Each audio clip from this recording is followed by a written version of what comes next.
I had told folks that as I came through this, that I was going to become politically active again, because something happened.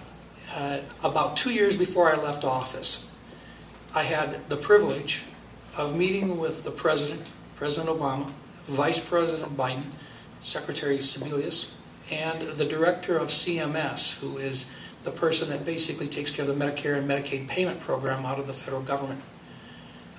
And it was truly an honor to meet with this group. I was part of a National Governors Association delegation. There were a group of Republican and Democrat governors together. We went to the White House to talk specifically about health care, and about health care reform that at that time was pending. It had not become law yet. We went in to respectfully suggest that there were some things that we could do together. There were some ideas that could help reform. As a matter of fact, the states had done a lot of it. In South Dakota, we already had 93% of all of our people already covered by a plan for health care, and that some of those things most certainly could be implemented. There were ways to make the field fair for everybody, to bring in more competition, to recognize that there's nothing wrong with people competing with one another for your business. And as we sat down, the President was going to stop into this room. We were at a table, a regular conference table, about 4.5, 5 foot wide, and about 12 foot long, in the White House. Each had a staff member with us, and we sat down. The goal was the President was going to come in, he was going to take a few minutes with us, greet everybody, take some photos, and then Vice President Biden was going to run the meeting among us. The President sat down with us after the photos and stayed for a little over 2 hours. For a kid from South Dakota, it was impressive, it was an experience, and in a way it changed the way that I looked at where the problems are in America today. Because their idea of how America should run, and their idea about who should be protected by health care and how it should be delivered, and in some cases limited, was so alarming to me that I literally couldn't sleep for a couple of weeks after I got home. Let me share with you just a little bit about what I learned and what still bothers me today. This has become the law of the land. It's well over 2,300 pages in length. And the thought process goes something like this. The discussion was, where do we spend our money? And the suggestion is that in America today, we spend half of all of our money on health care in the last 2 weeks of a person's life.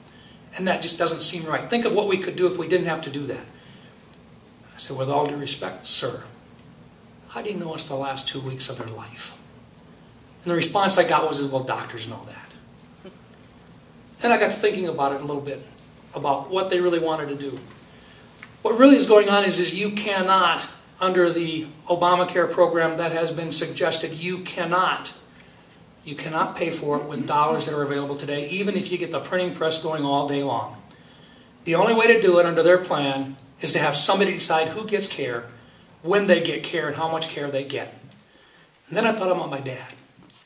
And that's when I really had a tough time with what they're doing. My dad had his first open heart surgery when he was 49 years old, his second one when he was 54. He's had 6 procedures since then. Dad's with us today. He's 84. He'll be 85 in August. He's had some joints replaced. He just had an abdominal aortic artery with a stent put in.